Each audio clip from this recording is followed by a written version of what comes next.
Bueno, como ha sido una jornada maratónica el día de hoy y la sigue siendo y están entonces en hidratación, algunos colegas afuera. En todo caso vamos a iniciar, ya se seguirán sumando. Nos acompañan en este panel sobre energía renovable y transición energética.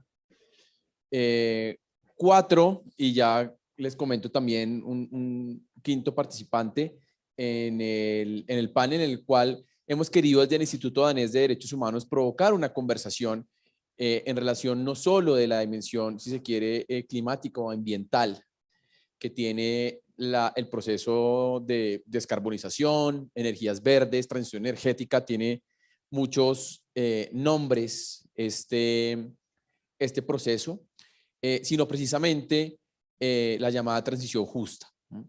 Es decir, que este proceso hacia nuevas energías pueda llevarse a cabo no solo con esa mirada de descarbonización, sino que también sea acorde con los derechos humanos. Y por ello hemos querido invitar en esta ocasión a algunos actores institucionales, pero también actores del sector social, quienes nos podrán compartir sus reflexiones precisamente no solo de los avances, sino retos y oportunidades que existen en la región de América Latina en este sentido.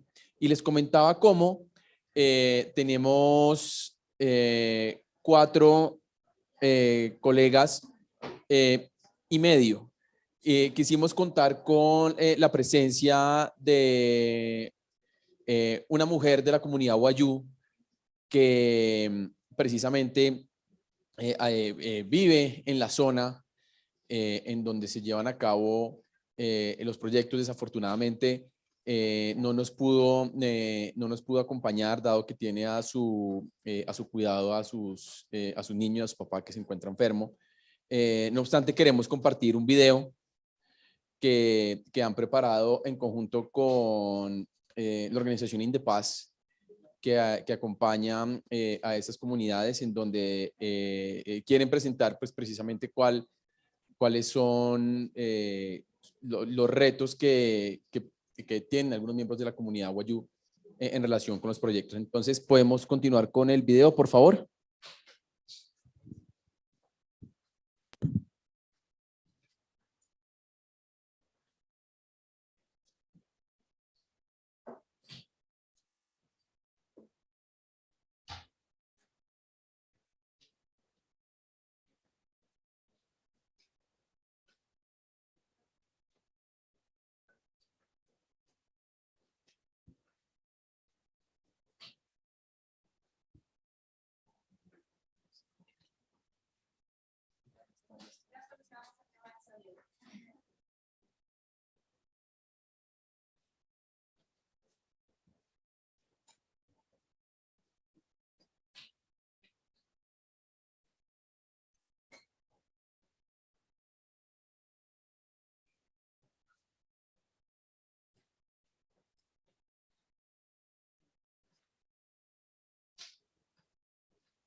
Bueno, creo que al final del panel vamos a contar con el video.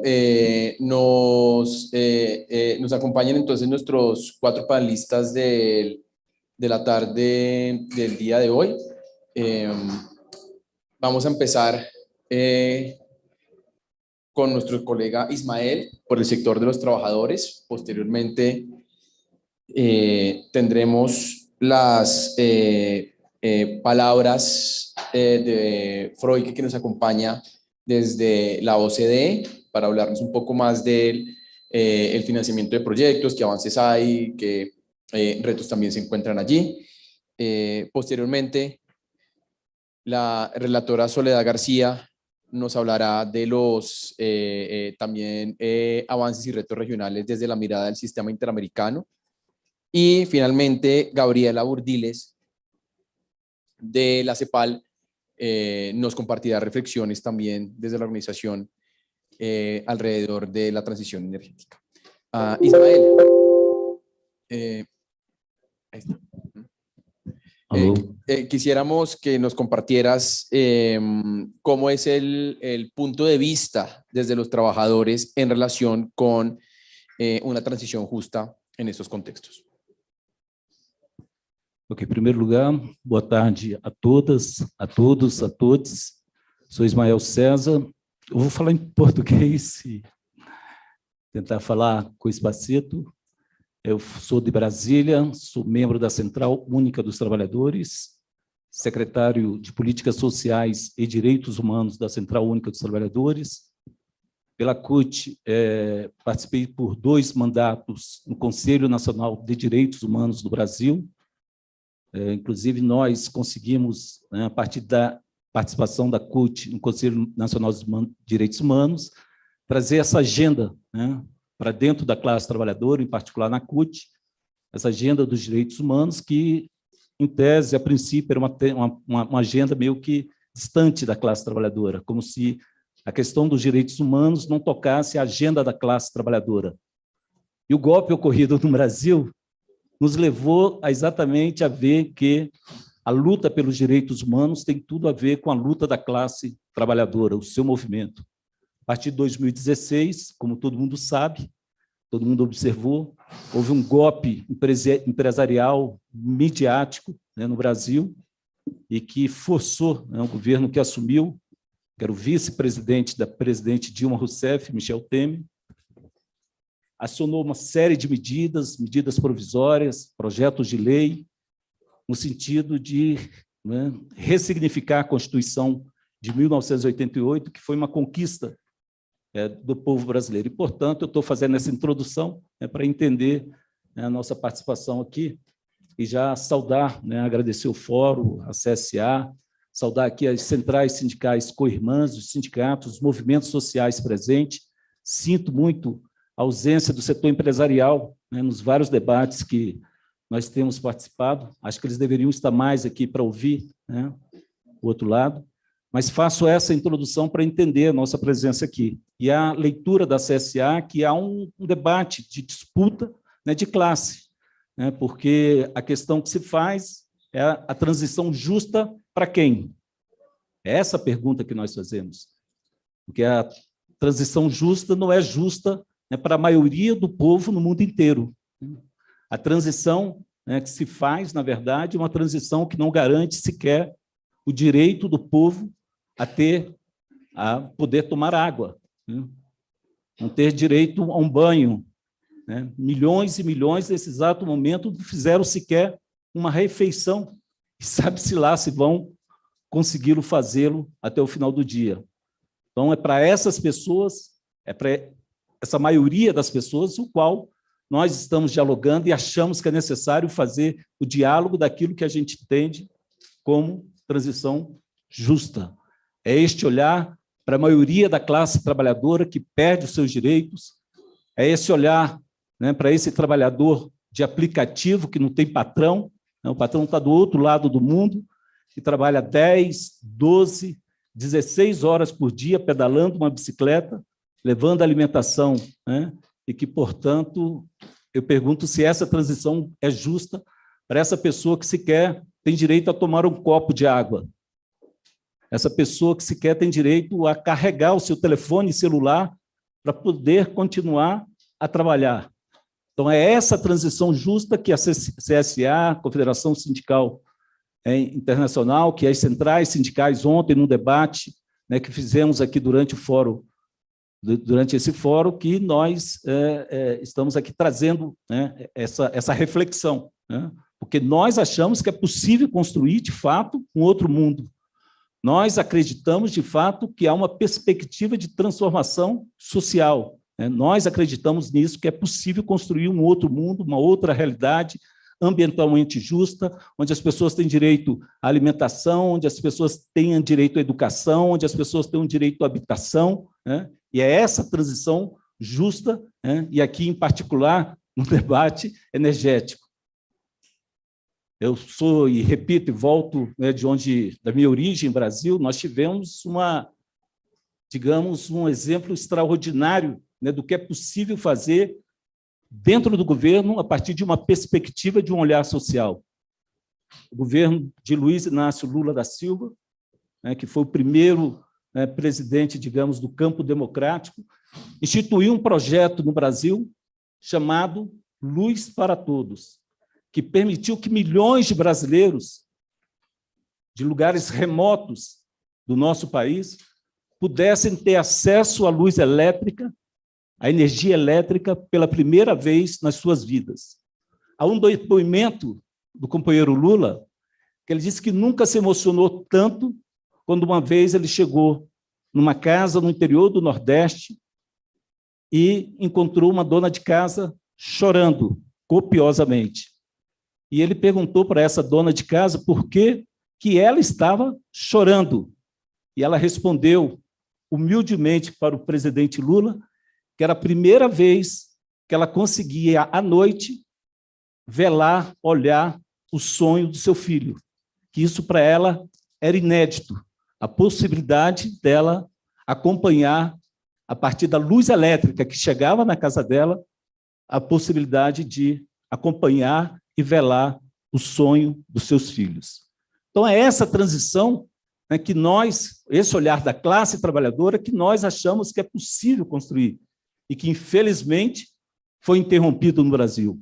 Eu estou aqui, está aqui presente o representante do MAVE, que é o Movimento dos Atingidos por Barragem no Brasil, Leandro Scalabrin, e que sabe exatamente o drama, né, que vive as famílias ribeirinhas no Brasil pelos grandes empreendimentos, né, que servem ao capital, em última análise. Estão lá a serviço do grande capital, deslocamento em massa, né, trabalhadores sem direito algum, e que, portanto, é isso o que oferece o capital.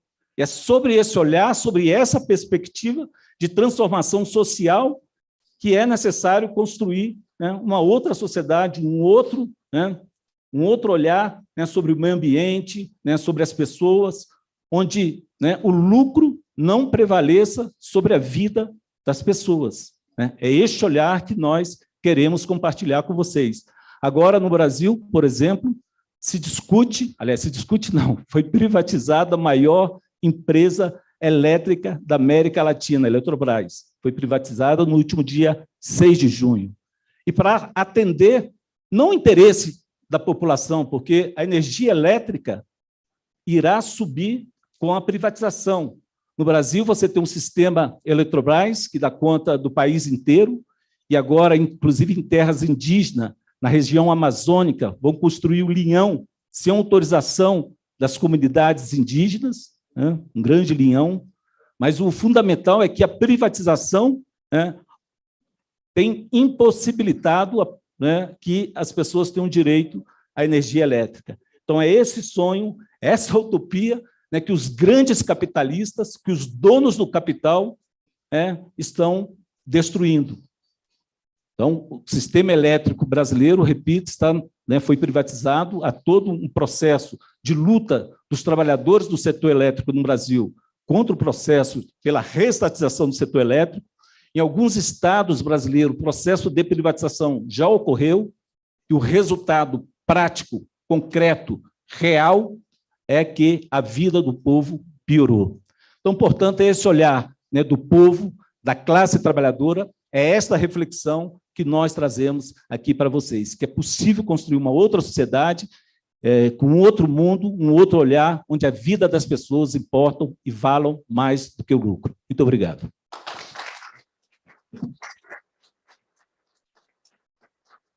Muchas gracias, Ismael, por esas reflexiones, no solo de la clase trabajadora involucrada en el sector de energía, sino también muchos de esos otros trabajadores que también en el proceso de transición pueden y deben verse beneficiados con la transición justa. Volvemos contigo en un momento. Continuamos con Froike Boyle, que nos acompaña desde la OCDE para compartirnos algunos avances y reflexiones sobre la mirada más desde el inversionista, más desde la financiación de estos proyectos y qué avances y retos se encuentran allí a efectos de alcanzar una transición energética justa de acuerdo con los derechos humanos. Froike. Bueno, muchísimas gracias. Un cordial saludo a todos y gracias por la invitación.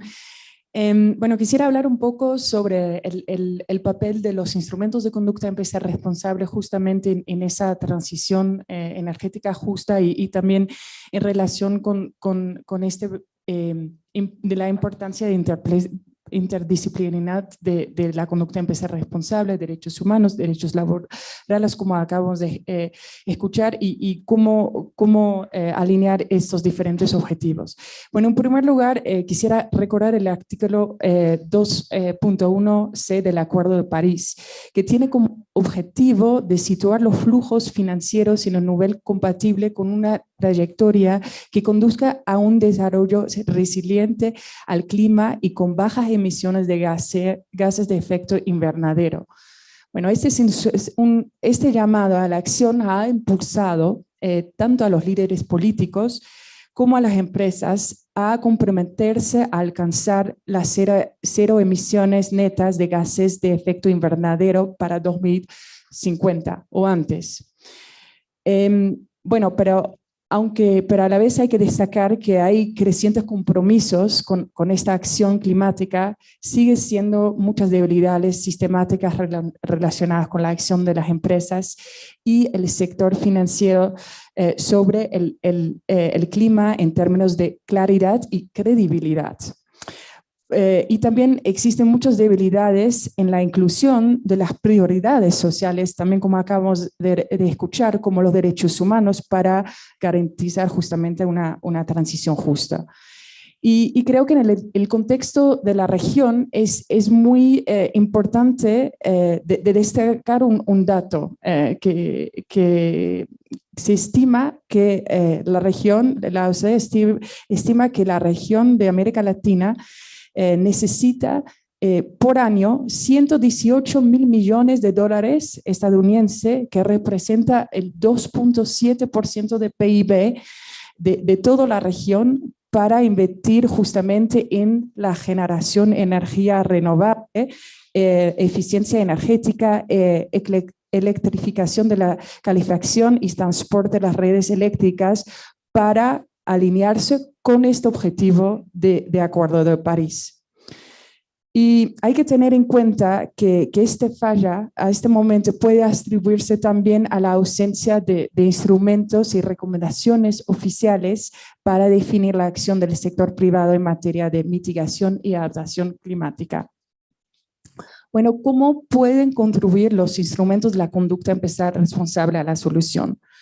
En primer lugar, quisiera destacar que el potencial de los instrumentos de la OCDE que son respaldados por gobiernos pueden hacer dos cosas. De un lado, garantizar la coherencia e impulsar la mitigación y la adaptación climática responsable por parte del sector privado, y a la vez también de apoyar las empresas y instituciones financieras a tener en cuenta los impactos sociales de la transición y garantizar una distribución justa de los beneficios para las personas. En este contexto también hay que acordarse que las líneas directrices de la OCDE para empresas multinacionales pueden ser instrumentos poderosos para poner en práctica las recomendaciones del Acuerdo de París y en el sector financiero. ¿Y por qué? Porque las directrices de la OCDE permiten integrar prioridades de la transición justa por medio de su capítulo de medio ambiente con los procesos, pero también de verlos en el conjunto de gestión de impactos adversos, no solo del ambiente, para también derechos humanos, derechos ambientales y corrupción. Desde esta vista, las directrices de la OCDE ofrecen una norma internacional que es integral, entonces de mirar todos los diferentes aspectos de esta transición. También hay que tener en cuenta que la OCDE ha desarrollado diferentes guías de cómo poner en práctica la debida diligencia y este puede apoyar al sector privado a poner en práctica estas expectativas de debida diligencia y tenemos también varios guías para el sector financiero. Bueno, ¿cómo podemos operacionalizar los instrumentos de conducta empresarial responsable en el contexto de la transición justa? Quisiera destacar que actualmente la OCDE está trabajando para hacer operativa justamente estas expectativas en el contexto de transición justa y está pronto por publicar una nueva guía que está desarrollada entre gobiernos, sociedad civil, y empresas de cómo llevar a cabo la debida diligencia en materia de conducta empresarial responsable en las transacciones de financiación de proyectos y activos. Es decir, que estos proyectos que financian las infraestructuras de energías renovables necesarias para alcanzar el nivel cero. Bueno, hay que observar que esta nueva guía va a proporcionar asesoramiento técnico a las instituciones financieras de desarrollo sobre 3 puntos. Primero, cómo abordar los riesgos ambientales y sociales en los proyectos que financian y más específicamente formulará nuevas recomendaciones sobre cómo estas instituciones pueden colaborar con las partes interesadas, incluyendo a los trabajadores y las comunidades, en los impactos adversos que pueden tener estos financiamientos. En segundo lugar, esta nueva guía va también a gestionar la confidencialidad de los clientes en dichas transacciones, mientras que informan sobre los riesgos ambientales y sociales y las herramientas prácticas para incorporar las expectativas de conducta empresarial responsable en las disposiciones contractuales. Y en tercer lugar, esa nueva guía también va a atacar de cómo ejercer influencia para garantizar una reparación efectiva cuando se produce un impacto. Y creo que eso también es un punto importante en esta discusión. Bueno, para dejarlo corto, quisiera por último reconocer que la brecha para la financiación de ODS puede parecer insuperable. Sin embargo, solo bastaría con cambiar el 1.1% de total de los activos financieros en poder de los bancos, los inversores institucionales o los gestores de activos para cerrarla. Y quisiera señalar en conclusión que los conjuntos de los instrumentos de la OCDE sobre conducta empresarial responsable pueden ser una poderosa herramienta para reunir justamente los actores públicos con los privados en estos esfuerzos para alinear las prácticas del mercado con los objetivos de Acuerdo de París en esa agenda de transición justa. Gracias.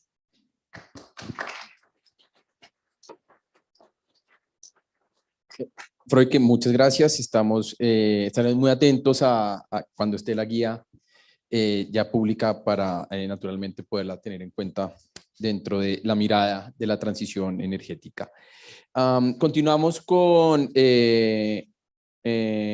nuestra querida relatora para Derechos Económicos, Sociales, Culturales y Ambientales de la Comisión Interamericana de Derechos Humanos, Soledad García Muñoz, quien nos contará de los avances y retos que desde la Comisión Interamericana de Derechos Humanos se han evidenciado en materia de transición energética, especialmente en el contexto de cambio climático o crisis climática. Relatora. Muchas gracias, querido Álvaro. Buenas tardes a todas, a todos, a todes.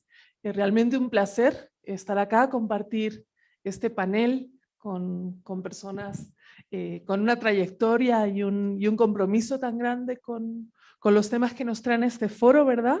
Gracias al Instituto Danés de Derechos Humanos, a Naciones Unidas, por supuesto, y a la Universidad Externado de Colombia por esta invitación.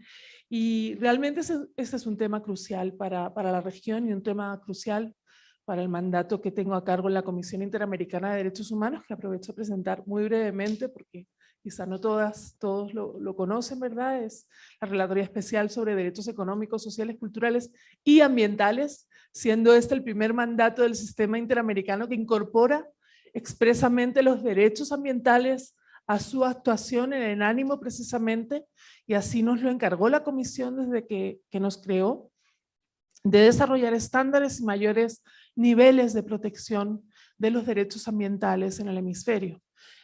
También con una preocupación constante por la situación que enfrentan las personas defensoras del ambiente, de la naturaleza, de la tierra, de los territorios en nuestra región, que es considerada tristemente no solo la más desigual, sino también la más peligrosa para defender estos derechos tan necesarios, ¿verdad?, para la supervivencia humana y para la propia naturaleza. Desde esa visión de un mandato multiderechos, de un mandato multitemático, que desde también el inicio del mismo, en 2017, cuando se crea mi oficina y empiezo a gestionarla, recibió de la Comisión el encargo de elaborar un primer informe temático sobre la cuestión de empresas y derechos humanos en el hemisferio, un mandato que había recibido antes de la Asamblea General de la OEA y que tenía una deuda, ¿verdad? Y que llevamos adelante a través de un proceso participativo en el que varias y varios de ustedes nos ayudaron a producir este informe que también he traído a este encuentro, porque es la gran herramienta que desde el Sistema Interamericano de Derechos Humanos hemos producido para acompañar los esfuerzos de los estados, de las empresas, de los organismos financieros internacionales, a los cuales también dirigimos recomendaciones en esta materia.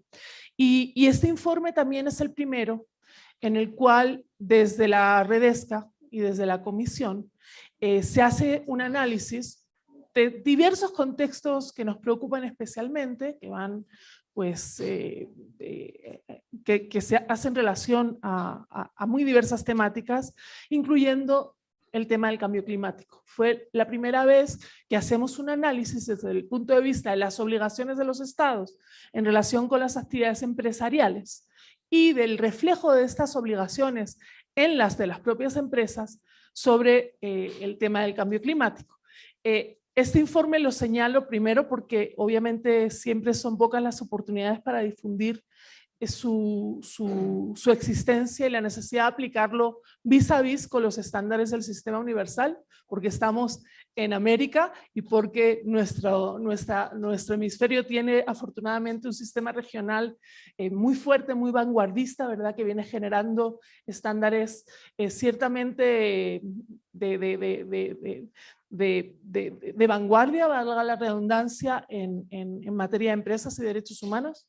Me acordaba esos días, por ejemplo, de la sentencia del caso de la fábrica de fuegos artificiales San Antonio de Jesús, en Brasil y tantos otros, y que también viene desplegando una labor, tanto desde Redesca como desde la Comisión de la Corte, cada vez más activa en cuanto a la protección del ambiente, con esa opinión consultiva número 23 de la Corte Interamericana de Derechos Humanos, o con nuestra resolución sobre emergencia climática y obligaciones de los estados en materia de derechos humanos, que es el primer set de estándares en el cual ponemos esta cuestión y la denominamos emergencia climática y no solo cambio climático, porque ciertamente estamos ante una emergencia de derechos humanos, ante una emergencia que afecta sobre todo a los países en desarrollo, que afecta sobre todo a las poblaciones en mayor situación de vulnerabilidad o de discriminación histórica, a esas poblaciones que curiosamente o no tan curiosamente menos han aportado a las emisiones de efecto de gases invernadero y que sin embargo son las más afectadas, ¿verdad? Las comunidades de primera línea, los pueblos indígenas, afrodescendientes, poblaciones campesinas, rurales, mujeres, niños, niñas y adolescentes. Desde esas resoluciones que estamos también tratando de dar una respuesta, como lo hicimos en el informe, en clave de rendición de cuentas, que vuelvo a nuestro informe, también desarrollamos como uno de los criterios interamericanos fundamentales en materia de derechos humanos, porque ese informe también contiene una serie de criterios que deben guiar cualquier acción en materia de empresas y derechos humanos, partiendo por la centralidad de las personas y de la dignidad humana, partiendo por la necesidad de aplicar el criterio de desarrollo, entendiendo el desarrollo como desarrollo sostenible y no como crecimiento económico como un fin en sí mismo. Y creo que eso está en la médula del tema que hoy nos convoca, ¿verdad? Hoy escuchaba a una de las compañeras que estuvo en la apertura, decía, nos llaman enemigos del desarrollo. ¿Cómo no vamos a ser enemigos del desarrollo si esto nos lleva a la vida? Bueno, en realidad se trata de amigarse con el desarrollo y poner en el centro de ese desarrollo las necesidades de las personas, de sus derechos y de la naturaleza. Y así lo decimos también en nuestro informe anual recientemente publicado del año 2021, en el que llamamos a los estados americanos a poner la economía al servicio de la gente y al servicio de la naturaleza. Ese es el paradigma que viene inspirando también nuestro accionar como mandato especializado de la Comisión en temas de ESCA y en esta temática en especial que abordamos en nuestra resolución, pues por si la quieren buscar, es la 3/2021, la cual ha sido elaborada también, como lo hicimos en el informe, a partir de la realidad regional y a partir de nuestra participación en los grandes foros climáticos globales, como son las COPs, recientemente también la COP del Acuerdo de Escazú, desde el sistema interamericano, desde la Comisión y desde la Redesca en especial, venimos llamando a los estados de la región a firmar y ratificar este acuerdo también, en el entendido que en realidad viene a consolidar, a cristalizar obligaciones preexistentes de los estados que ya están reconocidas en los propios estándares interamericanos de derechos humanos y que va a ser muy bueno que los estados lo refrenden, lo ratifiquen porque viene a generar nuevas herramientas. También en el tema que hoy nos convoca, que como digo hemos abordado en la resolución y que hemos también venido escuchando en nuestras labores de monitoreo con la Comisión y en diversas audiencias públicas que han pedido organizaciones de la sociedad civil, por ejemplo, de México, en el 154 periodo de sesiones, donde se expuso sobre la falta de consulta a las comunidades con respecto a la entonces reforma constitucional en materia energética, o en el 181 periodo de sesiones, que fue hace poco, en que recibimos información sobre el impacto de las industrias extractivas en los derechos humanos de las personas en el Caribe, una región que nos preocupa inmensamente porque precisamente la emergencia climática, como también lo ha hecho la pandemia, les está afectando de manera desproporcionada y tiene que mover ese principio de responsabilidad común, pero diferenciada, que también está en la médula, ¿verdad?, del tema que hoy nos convoca. Hace poco, hablando de buenas noticias, el STF de Brasil reconocía que el Acuerdo del París, al que se refería muy bien la compañera, ¿verdad?, debe ser también considerado un tratado de derechos humanos.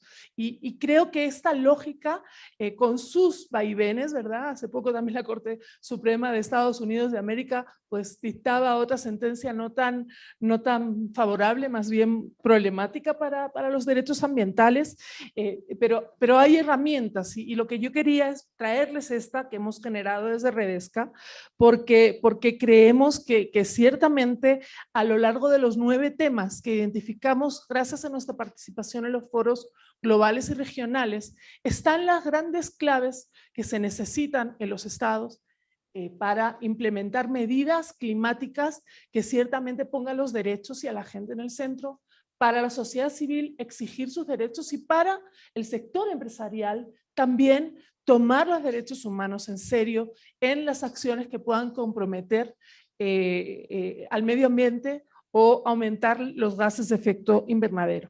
De hecho, esta resolución tiene una parte específica, la 8ª, dedicada a identificar los estándares aplicables a partir de nuestro informe en cuanto al tema empresas y derechos humanos y la cuestión del cambio climático.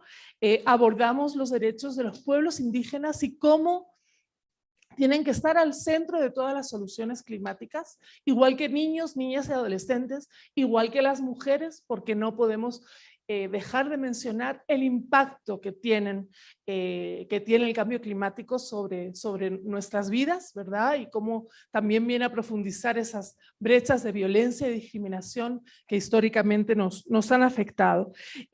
Quisiera remarcar cómo también en esta resolución, y gracias a este trabajo de monitoreo que les acabo de mencionar, algunas de las audiencias que hemos celebrado, hemos abordado el tema de la transición justa, el tema de las energías renovables. Y, por ejemplo, en el punto principal del capítulo llamamos a promover una serie de recomendaciones con el espíritu de no dejar a ninguna persona atrás en estas medidas, entendiendo que cualquier política que se aplique en este contexto no puede generar mayores o no debe generar mayores inequidades o exacerbar la situación de las personas que menos aportan a la emisión de gases de efecto invernadero, o de los estados que también se verían más impactados por el cambio climático y que tampoco aportan a su exacerbación. En el párrafo 48 de la resolución, por ejemplo, decimos que los estados deben tomar en cuenta sus obligaciones de derechos humanos, incluyendo los derechos laborales y sindicales, al momento de diseñar e implementar políticas relativas a una transición a un futuro libre de carbono. También recomendamos implementar políticas enfocadas en la capacitación y la reconversión laboral y buscamos generar lineamientos para que las políticas económicas para impuesto a los combustibles fósiles se orienten a la financiación de los sectores verdes y beneficien también a las poblaciones que más se van a ver afectadas por el cambio climático. Al tiempo también señalamos que tales recursos deben destinarse a generar políticas de salvaguardas sociales que busquen proteger a las personas del cambio climático y de aquellas políticas relacionadas con el clima, generando recursos como seguros agrícolas, beneficios de desempleo o acceso universal a la salud.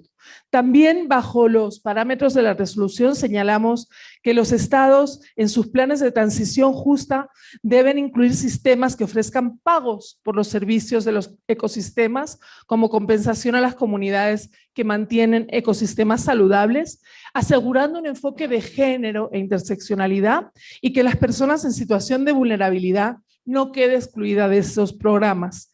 Y en cuanto a los mecanismos de financiamiento climático, recomendamos que los estados busquen la generación de marcos institucionales que permitan obtener fondos permanentes para la financiación de pérdidas y daños causadas por el cambio climático. Yo sé que quienes están en este tema saben que ese es uno de los cuellos de botella de la temática. En definitiva, creemos que la transición energética no puede repetir los mismos errores que la economía basada en carbono y que por eso es pertinente que los estados cumplan con todas sus obligaciones de derechos humanos y ambientales, porque la transición hacia un futuro justo en emisiones de carbono requiere también extracción de minerales y sin duda no podemos obtener resultados diferentes haciendo lo mismo. Por eso, bueno, animarles también a consultar y no solo a consultar, sino a tomar esta resolución por bandera y por herramienta para los trabajos tan importantes que ustedes llevan adelante. Y siempre en el mandato de Redesca, pues a disposición y deseando conversar con todas y todos ustedes. Muchas gracias. Muchas gracias, relatora.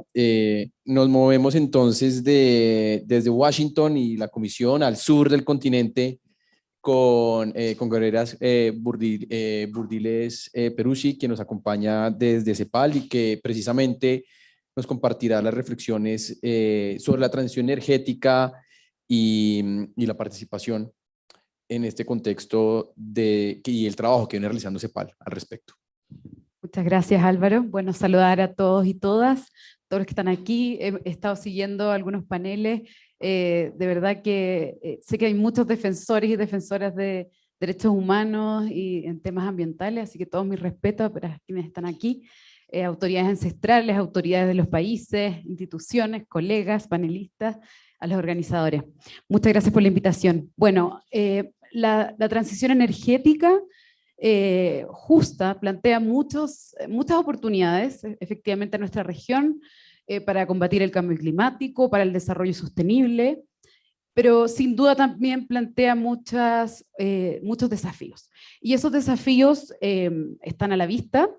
Yo aquí, solo como para dar algunas cifras y algunos datos, pero yo creo que el relato de muchos de nuestros compañeros y compañeras hoy día lo evidencia mejor, pero tenemos muchos conflictos en nuestra región que ya evidencian que esta transición hacia energías renovables, no convencionales, proyectos eólicos, fotovoltaicos, cierres también de centrales térmicas, incluso proyectos mineros que están tratando de extraer estos minerales estratégicos que le llamamos, ¿cierto? Y aquí yo sé que están compañeros de San Pedro de Atacama, así que mucho gusto que están acá. El litio, el caso del litio, sabemos que presenta muchos desafíos para nuestros países, para nuestras comunidades, y ahí tenemos datos, ya que estos proyectos generan conflictos, generan desafíos. Y esos desafíos tienen que ver con democracia ambiental. Yo personalmente estoy trabajando en la Secretaría del Acuerdo de Escazú.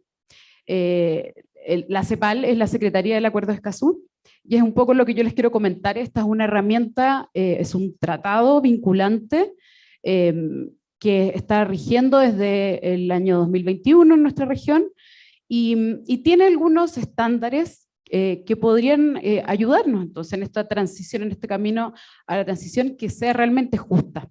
Ya se ha dicho mucho también que un desafío enorme es la amenaza y los ataques que están sufriendo los defensoras y defensoras ambientales, y en el caso de proyectos energéticos no es la excepción, y eso también está documentado en diversos informes. Tenemos el informe de Global Witness, y ahí efectivamente hay casos en estos aspectos. El Acuerdo de Escazú tiene en su base el principio 10.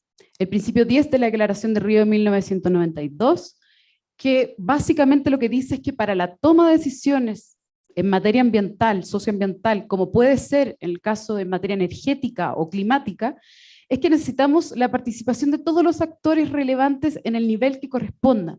Esto es desde el nivel regional, internacional, al nivel local. Y eso es lo que está en el corazón del Acuerdo de Escazú, y de ahí parte esta historia del Acuerdo de Escazú en el año 2012, donde 10 países de la región hacen una declaración en esta conferencia y deciden explorar el camino a tener un tratado por primera vez en nuestra región que sea vinculante y que trate una materia ambiental. Y es algo que yo creo, y creemos como CEPAL, como Secretaría, que tenemos que estar muy orgullosos, y que, como decía Soledad, recoge muchos estándares que están en nuestros países, en nuestra legislación, en la sabiduría de los pueblos indígenas también. De hecho, si uno lee el preámbulo del Acuerdo de Escazú, puede ver que hay mucha riqueza ahí. También recoge de Europa el Acuerdo de Aarhus, porque hay un acuerdo hermano que está en Europa, que también trata el tema de la democracia ambiental.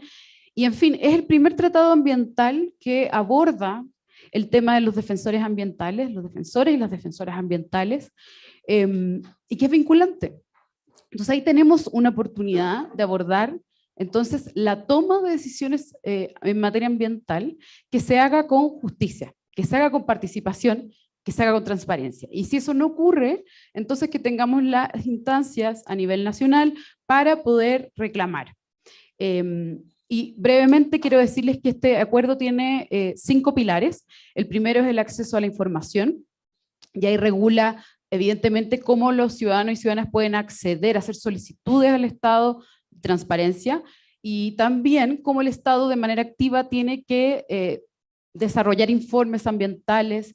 También hay algunas obligaciones que en materia de empresas es muy importante que los estados incentiven los informes de sostenibilidad, también información, por ejemplo, de consumidores. Ahí también hay toda una ventana de oportunidad. El segundo pilar es el acceso a la participación, que en esto tiene mucha importancia, y solo quiero darles un ejemplo. Aborda la participación no solamente en proyectos, no solamente el caso a caso de un proyecto minero o energético, sino que además aborda la participación en decisiones de políticas o planes. Entonces, por ejemplo, hablando de transición justa, sabemos que los países están incorporando en sus NDC planes de transición justa que puedan incorporar, que pueden significar mesas de trabajo con trabajadores, con gobiernos, con empresas, y eso también sea con sociedad civil, con pueblos originarios, con municipios, etc. Luego, el tercer pilar es el acceso a la justicia, que ya lo dije, que también se ha dicho muchísimo en los otros paneles. No volvamos a hacer, sabemos que hacia atrás ya hay muchos errores, hay muchos daños ambientales. Bueno, el acceso a la justicia nos permite la reparación y sobre todo centrada en los grupos y personas que tienen menos acceso a la justicia. Y el Acuerdo Escazú ahí dice que tiene que haber medidas que aseguren la asistencia a estos grupos y que les permita llegar a estas instituciones que a veces son tan lejanas y hay tantas barreras. El pilar de defensores ambientales aborda un artículo expreso que no solamente dice que tiene que haber castigo cuando hay ataques, sino que también tienen que haber medidas preventivas. Y esto es muy relevante, quiero aquí detenerme un segundo, sé que tenemos poco tiempo, pero tiene, el artículo 9 del Acuerdo Escazú se refiere a el entorno seguro y propicio para que las organizaciones, las personas puedan ejercer las actividades de defensa ambiental, de defensa de la tierra. No esperemos que ya existan amenazas, sino que permitamos que las organizaciones puedan inscribirse, funcionar adecuadamente, puedan ejercer el derecho de reunión, de protesta pacífica, etc. Y por último, como es un tratado a nivel regional, busca la cooperación, busca que los países aprendan de otros, sabemos que están en niveles distintos, que busca también que hayan muchos actores en la mesa, organizaciones internacionales, empresas, cooperando para que los países salgan adelante y puedan nivelarse en estos estándares tan relevantes para la sociedad. Los próximos pasos de este acuerdo, ya tuvimos, Sola lo dijo, la primera COP de Escazú, tú estuviste ahí también hablando en esa COP en abril, se tomaron las primeras decisiones, este acuerdo ya es una realidad, tenemos 3 estados parte, esperamos que Colombia pronto lo sea, y se sumen muchos más. Chile se acaba de sumar, y bueno, que todos se sumen, los 33 países de la región, está abierto a los 33 países de la región, y además es un acuerdo que es inédito en el sentido de que tiene participación de la sociedad civil. Hay representantes del público, van a haber elecciones de representantes del público que participan en la mesa directiva, que hoy día la preside Uruguay. Va a haber un grupo ad hoc de trabajo en temas de defensores y defensoras ambientales, que está abierto con especial énfasis en comunidades indígenas. Ahí estuvo participando la COICA muy activamente en la COP1. Así que transmitirles que en la página de CEPAL está el Observatorio del Principio 10, está toda la información, está el Acuerdo de Escazú, que lo han trayendo, pueden descargarlo, está toda la información, que se involucren, es una herramienta valiosa, es nuestra, de nuestra región, y tiene estándares muy, muy innovadores y relevantes para la transición energética, para el mundo que nos toca vivir y para enfrentar la crisis climática y estas oportunidades y desafíos que nos plantea. Muchas gracias. Muchas gracias, Gabriela. Bueno, para cerrar el panel y puedan tener también tiempo para, si tienen alguna pregunta, redactarla antes de formularla a nuestras y nuestro panelista. Vamos a presentar el video precisamente de los colegas del pueblo Wayuu para también hemos querido, como mencionamos, darle la palabra y la visibilidad a los sectores sociales. Desafortunadamente no nos pueden acompañar de manera presencial, así que la organización Indepaz nos ha facilitado este video que han realizado con ellos.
Bueno, podemos recoger de pronto un par de preguntas mientras terminamos de solucionar este tema. Entonces, no sé si dentro de los asistentes hay alguna inquietud, bien sea para Ismael, para Gabriela, para Soledad o para Froike en esta materia. Entonces, primero aquí la señora.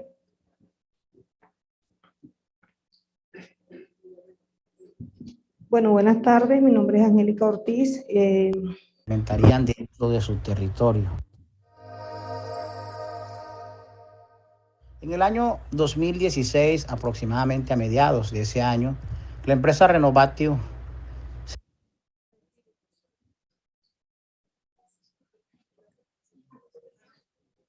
se presentó hasta el territorio de Jawó, exactamente a donde el señor Moisés Husayú, autoridad tradicional, clanil y ancestral de ese territorio, en donde ellos intentaron socializarle el proyecto que implementarían dentro de su territorio. El señor Moisés, una vez escuchó la socialización en aquel entonces, les manifestó a ellos tajantemente que no permitiría el ingreso de esa empresa a su territorio, toda vez que sentía temor de que lo fueran a desplazar, de que lo fueran a sacar de su territorio, y que él no tenía sus territorios en venta, que él no necesitaba de la empresa. La empresa Renovatio, en vista de la negación del señor Moisés Husayú como autoridad tradicional y clanil de este territorio, decidieron buscar al hermano del señor Moisés, o sea, al señor José Husayú, quien sí estaba de acuerdo con que la empresa ingresara. Pasaron los años, 2016, 2017. La empresa seguía interactuando directamente con el señor José para que éste convenciera a su hermano, pero nunca fue posible. Para ubicar la problemática en un lugar preciso, esta comunidad de Jawó está no circunscrita realmente a ninguno de los perímetros de los parques, pero sí a la carretera de acceso a ellos. Esto es así porque por esa carretera van a ingresar para los parques de Renovatio, que son Alfa y Beta, y Winpechi de Enel. También, posteriormente, entrará la empresa Isagen con su parque Guajira 2.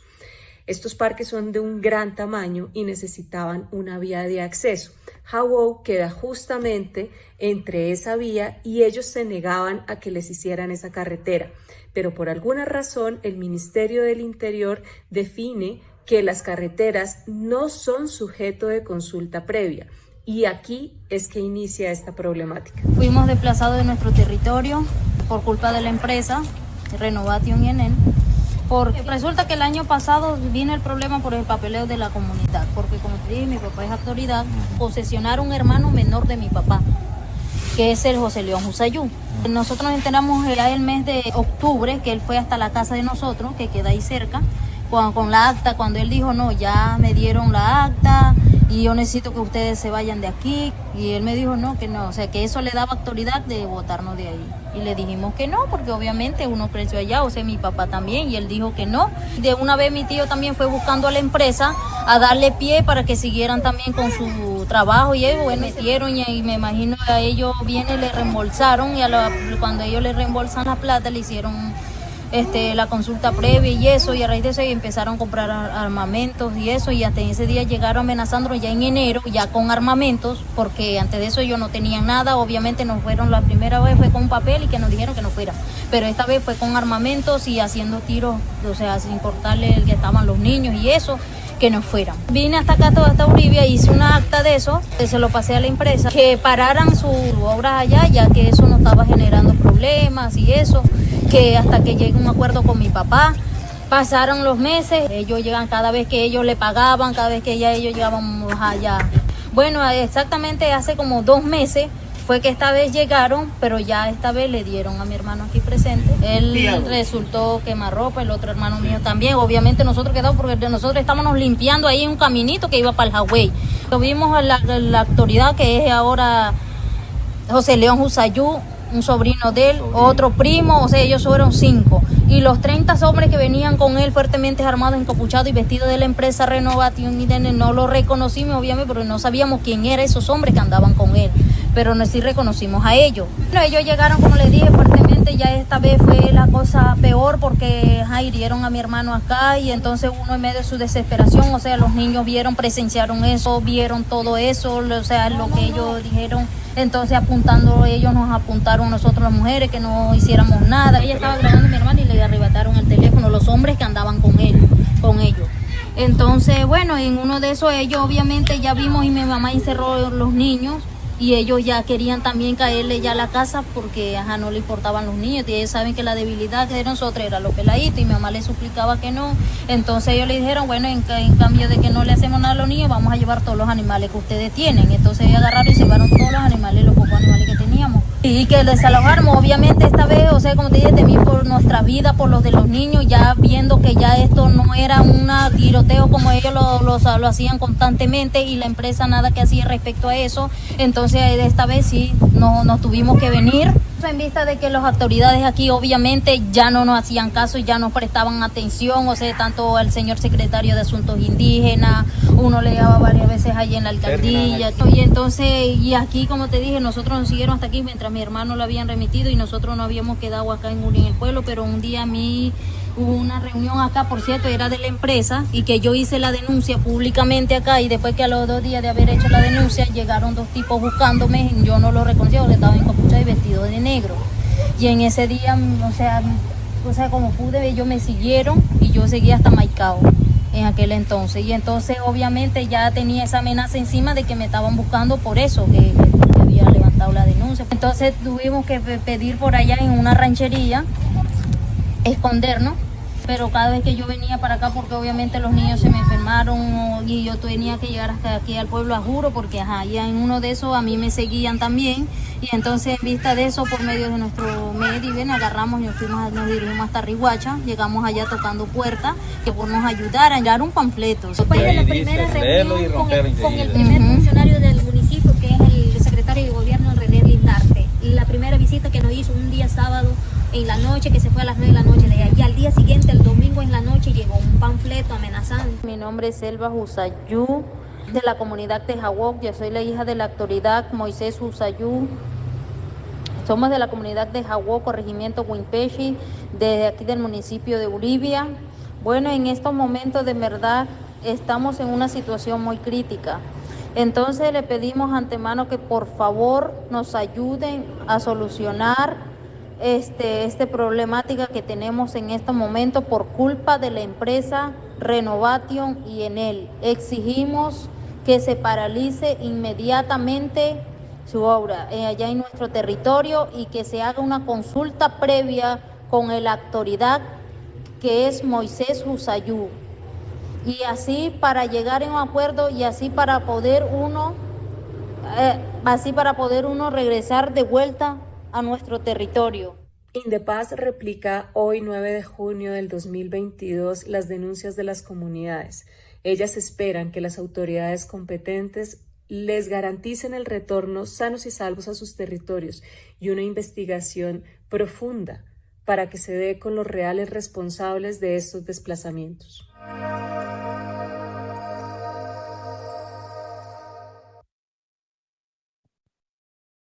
Bueno. Bueno, vamos, ¿me escuchan ahí? Bueno, sí, vamos a continuar con las preguntas. Por favor. Bueno, yo más que pregunta, vuelvo y me presento. Mi nombre es Angélica Ortiz, hago parte de esa gran nación guayú. Ya no sé cómo tuvieron el video, pero estas son las situaciones que nos enfrentamos a diario. Lamentablemente, en el día de hoy en Colombia se han asesinado a 2 personas defensores. Uno, un defensor, presidente de una junta de acción comunal, y en La Guajira, en Riohacha, un defensor de la Defensoría del Pueblo. Manifestamos nuestro rechazo y eso es lo que nos atenemos los defensores en Colombia a diario. Entonces, las cosas pasan, digo yo, los ancestros, le decía yo aquí a Pilar, y es que los ancestros colaboran también. para poder escuchar a viva voz de una mujer que está relatando lo que están viviendo, no ella. Hay 86 solicitudes para proyectos de energía eólica y energía fotovoltaica en nuestro territorio. Las empresas que están llegando al territorio están de la mano con algunas personas, cambiando las autoridades tradicionales por derecho mayor, por sistema normativo guayú, que dice que el tío materno mayor de cada familia es el representante y la autoridad tradicional, y llegan y cambian las autoridades por un sobrino, por el que les convenga negociar. Y empiezan estas dificultades. Han habido muertos ya entre familias por disputa a quién le paga la empresa, a quién le da plata. Entonces, los invito y las invito a la OTE, CEPAL y a todos ustedes que hagamos un análisis profundo de lo que las energías renovables, que si bien es cierto, nos disminuyen la aceleración del daño climático, porque siempre he dicho no hay cambio, lo estamos dañando nosotros, del daño climático que le estamos haciendo a esta gran casa grande, valga la redundancia, porque somos los indígenas, somos los campesinos y los afro que nos estamos derramando nuestras sangres para cuidar la aceleración de que este planeta no se destruya tan rápido. Es difícil en una zona como La Guajira, donde llega la empresa, eso de las disputas de poderes, a negociar con un pueblo como el pueblo guayú, que lleva más de 5,000 niños y niñas muertos a causa de la desnutrición y enfermedades asociadas de desnutrición, y seguimos denunciando. Y no es que las mujeres guayú seamos problemáticas, y no es que Fuerza de Mujeres Guayú sea problemática. Estamos denunciando lo que está ocurriendo en un territorio abandonado por el Estado, pero muy requerido para desarrollo. Nosotros decimos desarrollo entre comillas, porque nos están obligando a un exterminio cultural. Entonces, gracias a Indepaz, ya lleva 2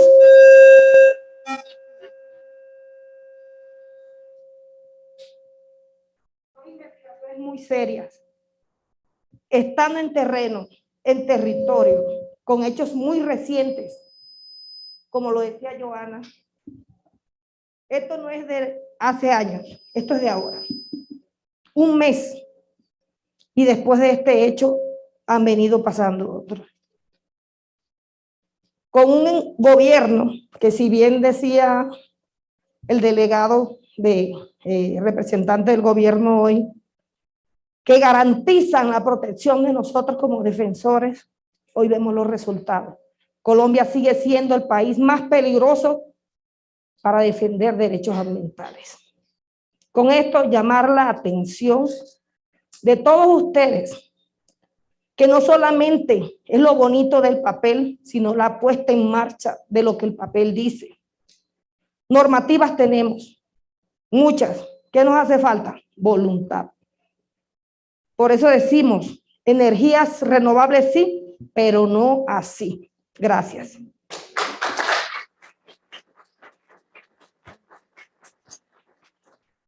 Muchísimas gracias. Tenemos espacio para 2.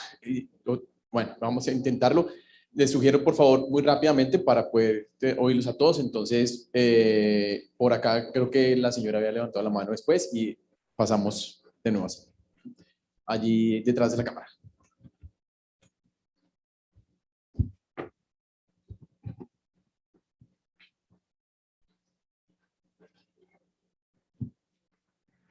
Transit Chema Tulturcayajía, Calla Leticia González, pueblo Licanantay, del desierto de Atacama, del país Chile.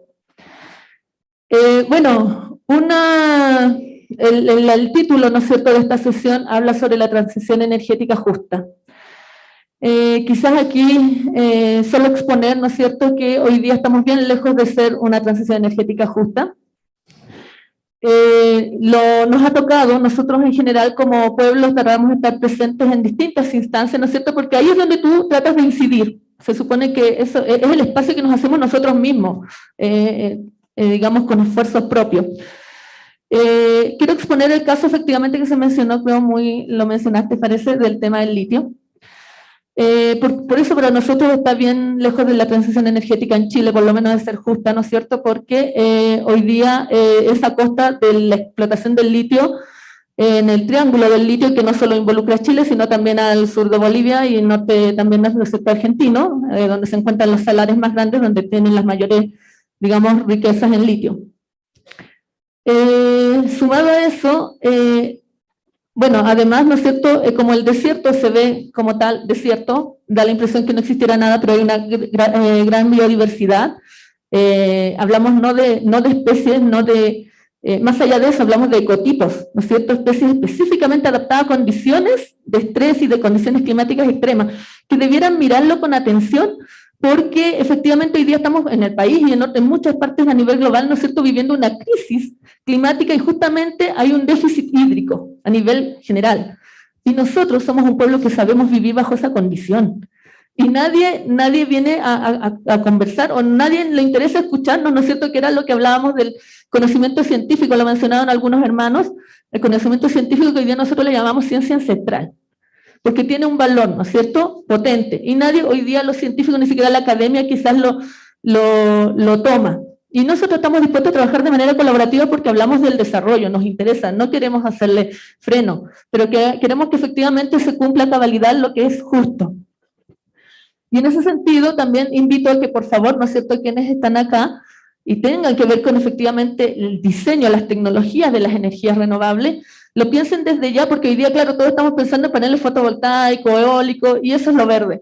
Para nosotros no, porque nos están llenando el desierto de montones de plantas fotovoltaicas, no para la ciudadanía, sino que para las mineras, que siguen extrayendo cobre, que siguen extrayendo agua, que hoy día nos van a seguir extrayendo el litio. Entonces, finalmente, el círculo vicioso nos sigue dejando a la ciudadanía y a los pueblos indígenas fuera. Nosotros hace como la semana pasada, tuve la oportunidad de estar en una reunión justamente que era no sé si lo voy a mencionar bien, pero era el LATAM Future Energy, que es también una instancia donde van las empresas y políticos de nuestro país, ¿no es cierto?, a hablar sobre energías renovables. Y todo el rato hablaron sobre el litio, sobre la energía fotovoltaica, proveedores, desarrolladores de tecnologías, EPCistas, muchos nombres técnicos, pero nadie habló de la ciudadanía, solo 2 personas lo mencionaron muy de pasada, pero en esas instancias, entonces, si queremos una conversación justa, tenemos que estar todos involucrados. Nosotros fuimos de oyentes, literal, casi de colados, ¿no es cierto?, escuchar qué dicen las empresas y el Estado cuando no están la ciudadanía ni las comunidades indígenas presentes, y no nos mencionan. No se detienen más de 2 minutos a mencionarlo de pasada. Entonces esto es un llamado y una alerta, ¿no es cierto?, que nosotros sí estamos dispuestos a trabajar de manera colaborativa en lo que significa el cuidado hoy día, en realidad el rescate tratar de no colapsar tan rápidamente, porque sabemos que con la crisis climática en realidad vamos de verdad a paso acelerado hacia un colapso, ¿no es cierto? Y como lo dijo un hermano en una reunión anterior, hoy día todos tenemos que trabajar de manera conjunta, más allá que por las tecnologías o por la equidad, es por el oxígeno y agua, porque sin oxígeno y sin agua, al final, por mucha plata que tengan, las empresas, las transnacionales, ¿qué van a hacer? Ellos sabemos que están desarrollando tecnología para mandarse a cambiar para otros planetas, o sea, ya lo están haciendo, hay vuelos que se han hecho, o sea, se está probando, pero claro, va a ser a costa de que el resto que se quede y colapse. Entonces, en ese sentido, creo que es súper importante que para quienes saben, ¿no es cierto?, de tecnología, en temas de lo que es la energía renovable, consideren que el litio no es la mejor solución hoy día, que se empiece a trabajar en una siguiente alternativa. Nos pasó a nosotros con el salitre, no sé si para quienes conocen el caso chileno, ¿no es cierto?, del boom del salitre, construyeron ciudades, destruyeron ciudades, se fue el salitre, salió una alternativa, y se murió toda la pampa salitrera, ¿no es cierto?, las familias totalmente desterradas. Entonces hoy día, desde ya antes de llegar al colapso con el tema del litio, busquemos otras alternativas. Yo creo que es posible. Gracias.